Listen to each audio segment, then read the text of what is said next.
Amen. Hallelujah. Amen. Hallelujah. Amen. Tunakutenda Mwari panguva iyo inoi vatitendera ivo kuti tiungane, vatitendera ivo kuti tinzwe kutaura kwavo. Amen. Hallelujah. Amen. Takambenge tine nguva yataiti because it was COVID time. But COVID yakauya, Mwari vakatinzvengesawo vakatipukunyudza. Because there is a crying out which we had not done. Amen. Hallelujah. Amen. Panosangana Jesu nemukadzi weSamaria, zvakanga zvisingaonekwi kazhinji, zvasingaitike kuti muJudha nemuSamaria vanzi vawadzane. Ende ndinowanzotaura ndichiti ukaona zvisingawanzoitike zvaakuitika, pane chirevo ipapo. Hallelujah. Amen. Ukaona zvisingawanzoitike zvaakuitika, then we've got you should expect something big. Sakawo kugara kwatanga takuita hwanga hwaupenyu hwelockdown iyaya. Now that God has given us this night, this day, ngaichirega kuva yekurara. Ndinoziva kuti zviri nyore kuti tigamushire shift yatinoenda tichibhadharwa, ende taibhadharwa tichishanda usiku. It is quite easy, we don't complain. But daidza munhu kuti auye kunyaya yekutaura yekuita cry out naMwari wake, we have got a problem. Amen. Mwari vanotori nedambudziko nevanhu vavo. Pabasa hatirare usiku, asi pachurch tinorara nyangwe nemasikati acho. Amen. Hallelujah. Amen. Tinorara nyangwe nemasikati acho. Ndanzwa shoko raMwari tiri kuna kuungudza kwaJeremia richitaura kuti panguva yacho yeusiku murandakadzi wakafanirwa nekuti umuke unyengetere nenyaya yei, hanzi usimudze maoko ako. You have to surrender it all to God. Chauri kusimudzira maoko chii? Hands on account of your children. Hallelujah. Hallelujah, hallelujah. Amen. On account of your children. Do you know Jesu akanga ari mwana wevamwe mai? Hallelujah. Asi pakaita vakunda veJerusarema vakada kuchema kukunda Mary akabereka Jesu. Dzamara Jesu azoti ayo, imi ndiri mwana vamwe mai, imi ndiye munozvichema imi nevana venyu. In rangu mai ndinavo vari panapa vakaudzwa prophesy about my coming and my purpose. Amen. Hallelujah. Amen. Moda kuchichemera inini venyu musingachemeri. Hallelujah. Amen. Ngatichemerei vana vedu. Mwari ngavatitire zvakanaka, tirangarire vana vedu.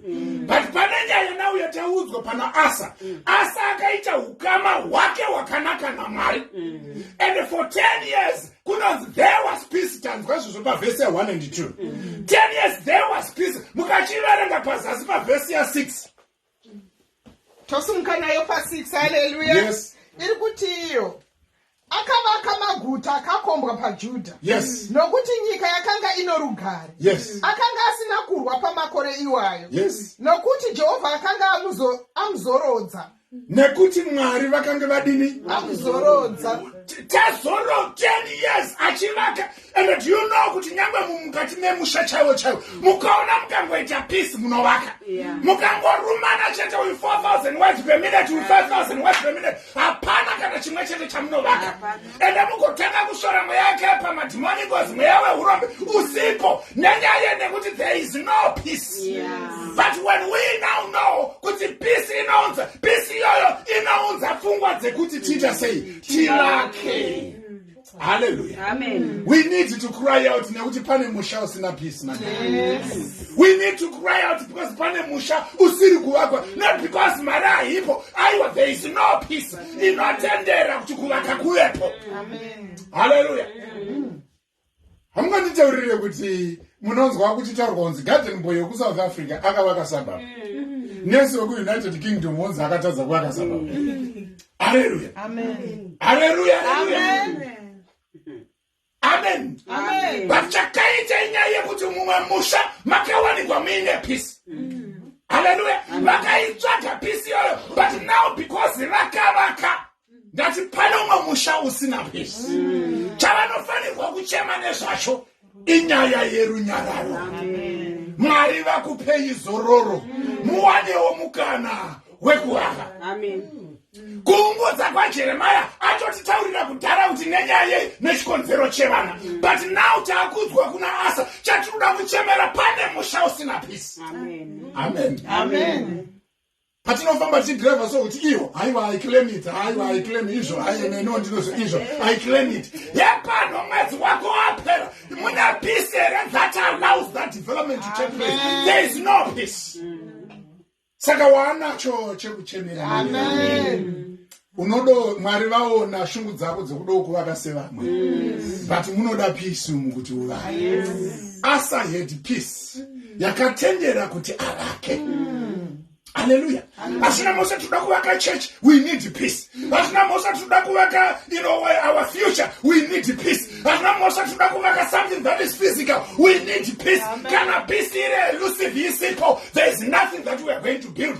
Asa akavaka, hanzi ndagorera ndakapiwa, Zororo iri naMwari, hanzi ndakaona mukana wekuvaka, na King Asa. Amen. Now chambenge chichirwisana newe chia. Hallelujah. Chanzwisisa kuti wanga uine peace, wanga uine Zororo. Ndobva chatanga kuchironga 10 years sure. Hallelujah. Wakasununguka everything iri an apple pie order. 10 years pasina misodzi yekuti ndakushwinya inini wakaipa. Mweya yakaipa igotenda kuti 10 years. Ndobva unonzwa kuti yakakokana ikauya. Oh, autodya nofoko nenariti wewe manje. Wakantoripiwa wakaridhindirwa vhizero riya. Wari kutotenda kuti wababa vanhingi makutonzwa mainhingirikiri izvo zviya. Zviri kuitika because there is peace ka. Ndinombonzotaura ndichiti kune vamwe vakati vachiroorwa. Kwainzi uyu musachaje zvakanyanya because hatifungi kuti unondogara. But vari kutoona uchitogara. Haikora makore vana vachitouya magraduate achichouya zvinhu zvichitofamba. Kwakuona kuti pari kutovakwa ka because of the peace yekuti stati sipo. Saka ndopari kuuya the devil now. Nati tinoda kumanyengeterera a cry out yekuti mumisha muite peace. Do you know the issue of peace ikangwera yamo mumusha? Even netwana twedu tuno benefit out of that peace. Vatati chana matira vaya vano benefit out of that peace. Do you know that is still me pana Mark chapter 4 and 5 here. Yeah, Jesus achiti let's cross over here. Storm yo here painonzi Jesus akamuka kainyaradza storm yo here. Do you know is just the body yakanga ina Jesus yaka enjoy that peace. Netumo bozi twakanga turi mugungwa yetu twakatanga ukuenjoya the peace. Saka pane musha pane ene individual ari kungonzi muupenyu hwako mune bopoto rakawandisa, mune bopoto kupomera kwakawanda. Hauna Zororo yati vana Asa vakapiwa 10 years, iwa una 10 minutes dzeZororo. You don't have 10 minutes dzeZororo muupenyu hwako. Atiparoda kuvakwa nezita raJesu. Amen. Tine chekuvaka. Nastendi tinao paroda kuvakwa.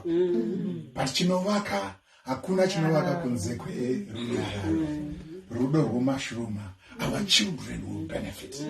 Hallelujah. Amen. Our children will benefit.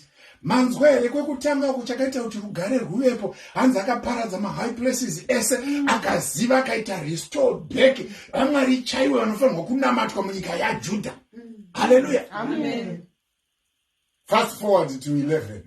Tosumuka nayo pa 11. Yes, hondo dzazomuka dzakuridha kuti makutonzo makafitwa nepromotion, makatofitwa nedress murutogora. Ivo vaitarisira kuti inini ndima ifanirwa kugoverwa. Dzavanenge vabvisa ivo, inini ndimo tovapa. Chionayi wakaipa zvaanoita nawo. Ndobva ati chii wakaipa uyo. Asa akachema kuna Jehovha Mwari wake. Asa ndobva aona kuti hondo yauya. But as a king, I know. Akamesha, Jesu anobva ataura kuti pane murume angaende kuhondo here asingacalculate how many soldiers dzaainadzo kuti anyatsozive kuti mulengu uyu ka ndaestimate power raainaro and ndaaverenga masoja andinawo, I am definitely going to defeat. Asa akarova a specific assessment. Akanzwisisa kuti the enemy iri pamberi pedu nemamhasuro angu esi asa handigoni kuitanga. Amen. But ndina Jehovha musiki wedenga nenyika naye. Hallelujah. Ndiye wakaenda kwaari. He also had trained maskills ese ekutaura, maskills ese echinesi, ekuasesa, but akanyatsonzwisisa kuti it's not kuti ndinonyatsotaura chirungu chakanaka, it's not kuti ndinoisa koma painofanirwa kuva, it's not because my ndiri group aiwa. Akanzwisisa simba rina Mwari. Kana ndasangana an enemy of this size. Hanzi na Jesu hakuna anu wakaimba asata calculate the cost. Why? Hanzi because dzimweni unotadza kuzoipedza vanopfuura nenzira wokuseka kuti akatanga zvaasingagone kupedzesa. Now Asa made an assessment. Pane vanhu vari kupinda mabattles vasina assessment iyoyo. Vari kungokaruka vajamba kuti I bind in the name of I bind. Chavangofunga pavangonzwira ngoti I bind in the name of I bind. Nezvisingadi kukastwa I cast in the name of I cast. Before we assess chii chinofanirwa kuti chinge chichiitika panapa. Amen. Akadaidzira kuna ivo Jehovha ndo vanoziva zvavanoita. Hallelujah. Amen. He cried out. He cried out. Asa cried out. Lamentations that Jeremiah comes, he cried out. Jeremiah 33:3. Go unto me. You need to cry out to him. For this situation to change, we need to cry out. Amen. Hallelujah. Amen. We need definitely to cry out because, zvatiri kuona soka, hazvisi kutifadza. The situations, the experiences that we go through, hadzisi kunakidza. We need to cry out. My marriages are kudaona, hazvichanakidza. We need to cry out. Vana vari kuita misakadzwa, hazvichanakidza. We need to cry out. Ndakangotaura ndikati vana vari kuti ndoda kuita sleep over. Mai vari kuti ndoda kuita sleep over. My marriage is in the desert. We need to cry out. Sleep over. Maine mwana vari kukombidza kuita masleep over. Kwadi kungouya hapo ukatsungaira uri muno muchimbonzwa shoko raMwari. Hazvigoneki izvozvo. We need to cry out. Asa akaziva Mwari waanonamata. Akaziva zvisimbiso. Aiputsire altari dziya deno aiziva kuti ndiMwari vasiri vapenyu.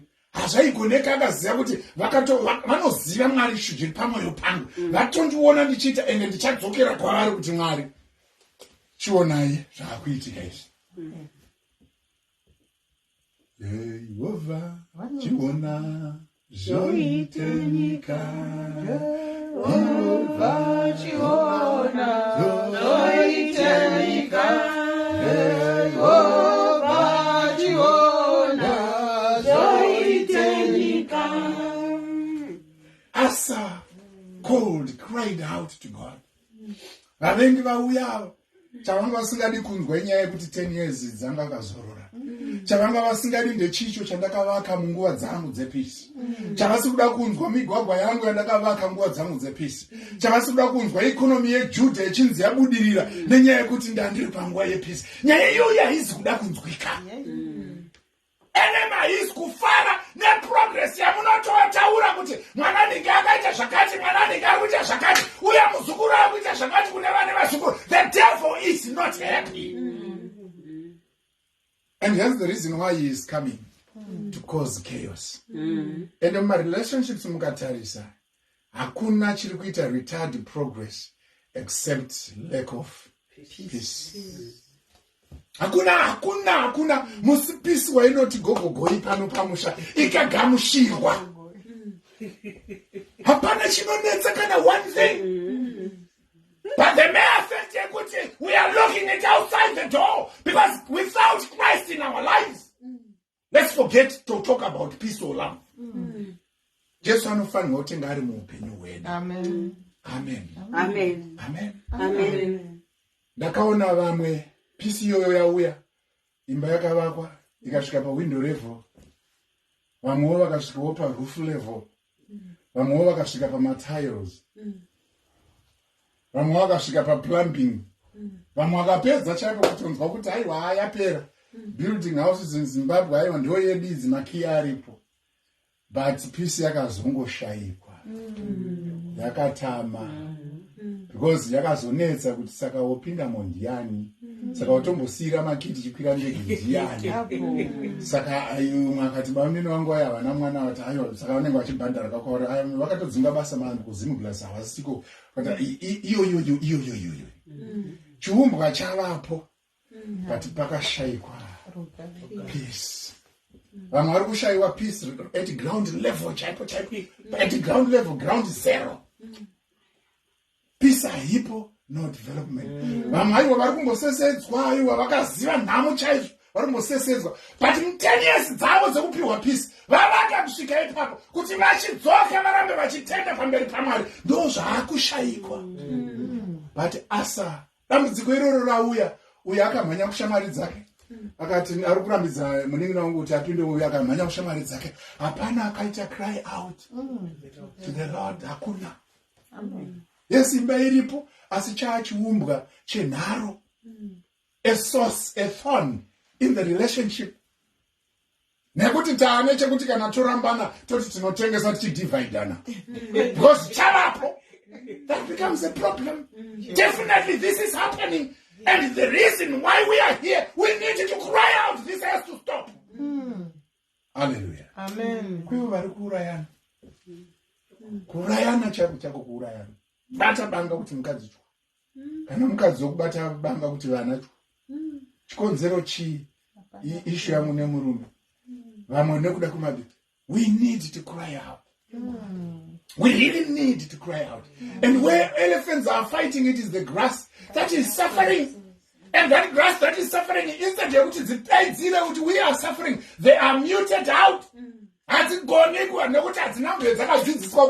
Cry out. We need to cry out. You need to cry out. This morning you need to. Hallelujah. Amen. Asa cried out, and then what happened? Yes. Jehovah hakuna ngabatsira asine simba kurwa noune simba asi imi moga. Hakuna Mwari anogona kuti abatsire maweaklings sezvandakaita ini newe kuti ndinesane nana Goliath avo kunze kwenyu mimi Mwari. Zvino kuti mukasamira nesu Jehovah zvechokwadi tinoparadzwa. David wati, the Lord is my shepherd, and I shall not want. Ndiye mufudzi wangu anondifudza Jehovah, ndiye anondifudza. Because anonyatsoziya kuti vakasandifudza variwo. Chokwadi zvine simba mukati memapfuromu zvinondiparadza. Asa anobheja kuti hakuna pasi pezuva ndakatarisa kumashamwari dzangu hakuna. Ndatarisa muneve dzinza rekwangu hakuna. Anogona kumira neasina simba kana asangana nechikara challenge chine simba. Manero ano kune vanoguma vaasesa vakaona chikara chiricho chine simba. Instead yekuti vamire vachichichallenja vanotozoguma vaassimilatwa nacho. And then we cross over into their camp. Mozonzwa zvakazarwa yoti hamupisi hamutonhori asi ndichakusvipa ibedzi ndozvandichagona kuita. Haleluya. Amen. Hakuna anogona pasi pezuva kumira nemunhu asina simba. Do you know marriage inogona kuvava mavaviro aya ari ekuti mukadzi, because ungori mukadzi, you feel you're on the losing side. You just feel you're on the losing side. Mwari vari kutaura through us tonight. Just cry out. Nekuti aripa anogona kumira newe when you are saying it to yourself, I'm vulnerable. Aripa ari kuti anomira newe. We may think we are vulnerable because nekuda kweganda redu iri, but Mwari vari kutaura kuti wo kana ririro rinokuita kuti unzi hauna simba, ndirega ndikutaurire kuti ndiripo ndinomira nevanonzi havana simba. Kana zvine simba zvasvika, zvisina simba zvinobviswa. Kana zvakakwana zvasvika, zvisakakwana zvinobviswa. Asamira paside. And I will take charge. Thank you, Jesus. Hallelujah. Amen. Amen. Because we recognize that you can't do it without me. Mira padivi asa, and I will fight the battles for you. Hallelujah. Amen. Yes. Tibatsirei Jehovha Mwari wedu. Yes. Nokuti tinovimba nemi. Tasvika kuzorwa navazhinji ava nezita renyu. Inzwai. Hatisi kuuya nemunondo ba. But tiri kuuya kuti tizorwa nezita renyu. No, tiri kuuya kuzorwa nezita renyu. I'm sure Asa must have read nyaya yaDavid asifesana naGoliath kuti ndinouya nemunondo handiuyi nemunondo nechimwe chinhu asi nezita raJehovha ndo randiri kuuya naro. Asa says anoti tinokunda nezita rangu. Nezita renyu Jehovha tinokunda nezita renyu. Ndazonzwa Peter naJohn vasungwa pachapter 3 and 4 mukaiverenga yotaura vanoti imi hakuna zverimwe zita. Hakuna zverimwe zita ratakapiwa kudenga nepanyika ratichaponeswa naro pamachallenges aya. Richaita kuti vana vedu vave vakaporeswa pamachallenges aya. Hakuna rimwe zita ratichaporeswa naro kunze kwezita raJesu Kristu tenzimani. Hakuna rimwe zita. Ndori kutaurwa naAsa pavhesi 11-12 kuti isusu tinonyatsonzwisa tinovimba nemi ende tinomira pamberi pehondo idzi nekuda kwezita. We have got the license to use his name. Hallelujah. Amen. We have got the license. Tamira pamberi pema challenges. We have got the license. Yekumira nezita raJesu. And change will come. Amen. All we need is to cry out. Yes. Your license is still valid. Amen. Amen. Hallelujah. Amen. Yes. Imi Jehovha ndimi Mwari wedu. Munhu ngaarege kukukundai imi. Hakuna munhu anogona kukukundai. Azviite. Yes. Ipapo Jehovha akaparadza vaEthiopia pamberi paAsa. Matombodaro Mwari wenyu ndopane charuka. Amen. Hallelujah. Amen. Mava panzvimbo yavo Mwari when you cry out. Mava pachinzvimbo chavo. Kwete iyaya ngachataurwa iyaya kuti munoenda muchiti handii ndakanamatira musoro wake ukapera ino mwana wacho anodaro handii ndakazodai aiwa. Jehovha. Ipapo Jehovha vakasimuka. Yes. Vaudzwa rumbidzo yavanofanirwa kuti vapiwe. Vakabva vasimuka. Ndobva vaita sei maEthiopia? Akaparadza vaEthiopia pamberi paAsa napamberi pavaJudha. VaEthiopia vakatiza. Ndobva vaita sei? Asa navanhu vaakanga anavo vakavatevera kusvikira paGariri. VaEthiopia vakaurawa vazhinji. Vakakoniwa kuzosimbazve. Muri kunzwa mweya yetsvina yakarambidzwa kuzodii futi? Kuzosimbazve. Hallelujah. Amen. Ndopane nyaya yedu tonight. The battles that are before us, as if we be running battle kungova mutendi. Pane hondo spiritual warfare yatinopinda pakati payo. Asi tapinda pakati pe-spiritual warfare iyoyo. Hanzi Mwari vakarwisana vakaparadza maEthiopians aya hakuna zvokutamba. Vakabva vaonda manzwa yangaitaurwa nababa Chindondondo. Yekunzi zimbe yaSauro yakaramba ichingodi ichingoata wiki. Hallelujah. Amen. Hanzi maEthiopians haana kuzombwana simba zvekare zokorora ipapo. VaEthiopia vakaurawa vazhinji. Vakakoniwa kuzosimbazve nokuti vakaparadzwa pamberi paJehovha napamberi pehondo yake yavaJudha. Vakaenda nezvizhinji zvavakanga vapamba. Vadika ngatite deactivate chombo chine murari chimwari chavakatipa chimwe chinomwe. We need to deploy this weapon. Amen. Kuti uyu muvengi uyu ari kukonzeresa lack of peace mumarriage iyi arege kuzosimbazve. Amen. Hallelujah. Amen. Ari kukonzera lack of progress and development mumusha wangananangana uyu. Arege achanganiswe arege kuzosimbazve, because for as long as asina kusimba tinoziva kuti we are back again to our years of peace. Amen. Hallelujah. We are back again to our years of development, be it spiritual or material. We are back again. But mukangoona chete pasina peace, mukaona chete pasina peace, kana kereke chayo isina peace ine bopoti mazuva yese, hapana progress yainogona kuita nekuti wakaipa anenge achitonga pakati payo. Amen. We need to cry out up to the point where the Ethiopians havana kuzombosimbazve. Inzwai, Moses akaudzwa kunzi vavengi vamuri kuona ava hamuchazofi makazovaonazve.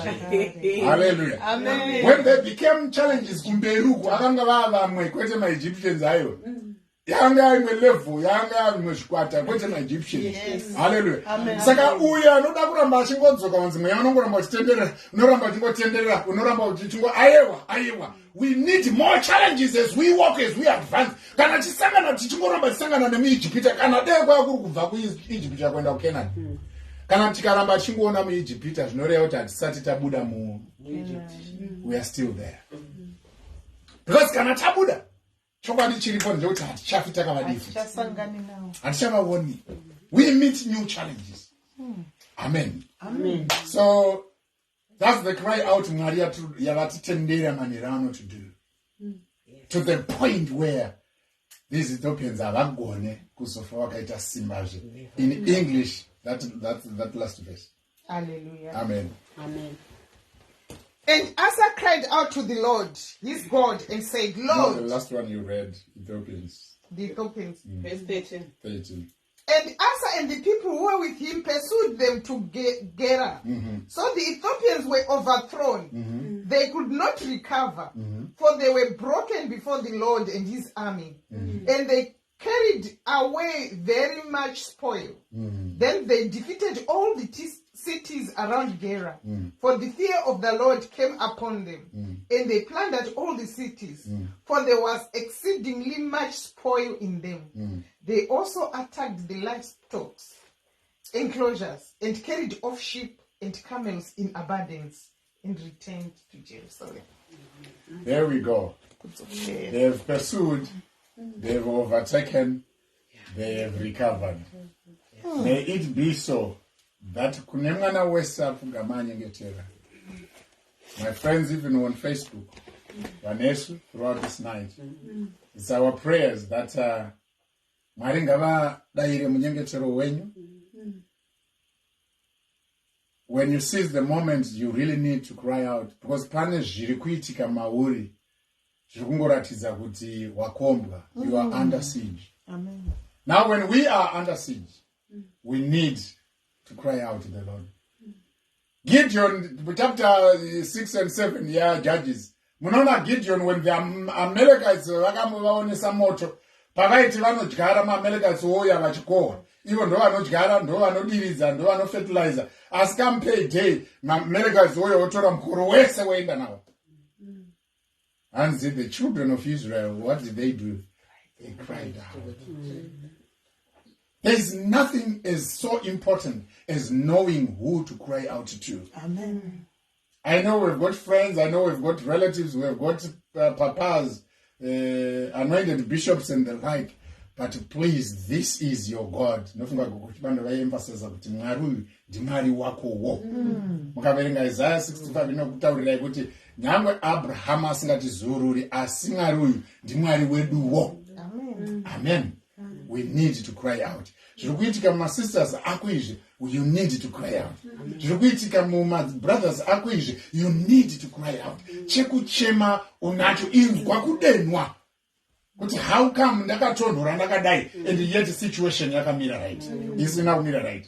Do you know now na Ruth vaneta nekuona makuva makusanya ega yega. They decided to make a move. Takudzokera kunyika yekwedu. Amen. Takudzokera kunyika yekwedu. Neta kuona zvakafa. Mazuva ese uchingomuka uchinzwa kuti no action to take. Icho uchiona chakafa kireni chakafa chiri papa. Maoni chakafa chiri papa. Mangwana makusana yega uringoona zvakafa, madreams akafa muupenyu wako. Muupenyu wako it's a seat of ruins. Asi ugonzwa kuti I cannot cry out. Madreams evana vako urikuona ari kudisappear one after the other. Watu wamboona mother wekuti ari kunesa mother ari kunesa heartbreak. Mwana musikana ari kuyo achinesa heartbreak. Saka unesa umwe ndiani? Mwana musikana unozoziva what mother is going through. This you need to cry out. You need to cry out. You need to cry out. Because panzina Jesu chemera vana venyuka. Aitorevesa shuwa maitei.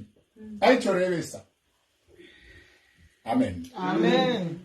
We are licensed, zviri pamutemo to use this name. We have got it. It's valid. But Calvary, it is there. It is in date. But zvirikungoda vanoita cry out. Kubasa kwazvo zvako zviri kuita izvi zviri kuitika mumusha menyu zvinongoda vanoita cry out. But teera nzira yaAsa akaparadza zvimwari zvese zvezvifananidzo zvese akaparadza akadzosera guta reJudha kuna Jehovha. Hallelujah. Toda kuti tiimbeka. We want to go back onto our knees, and hence the moment God has given us. We want to go back on our knees. Pane mastenza aripo, peace has to. Mastenza hanesi kubuda, midhuri hainesi kuvaka bhiridha unotomwana ukama chaanokupa 90% discount. But nyaya yekuti mugare umu muri kuda peace. Pane pari kutoda kuitwa crying out for peace to exist. My relationships ari kurarama izvozvi. It's an area to cry out for. Muma schools evana vedu, it's an area to cry out for. Ivo pachavo vaitewo develop themselves materially, spiritual. It's an area we need to cry out. Hallelujah. Jesus.